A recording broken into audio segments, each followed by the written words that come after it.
நேரந்தான். என்னடி ஞான பெண்ணே, உண்மை சொல்லடி ஞான பெண்ணே.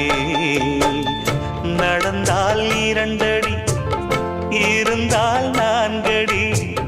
நடந்தால் 2 அடி, இருந்தால் 4 அடி. படுத்தால் 6 அடி போதும்.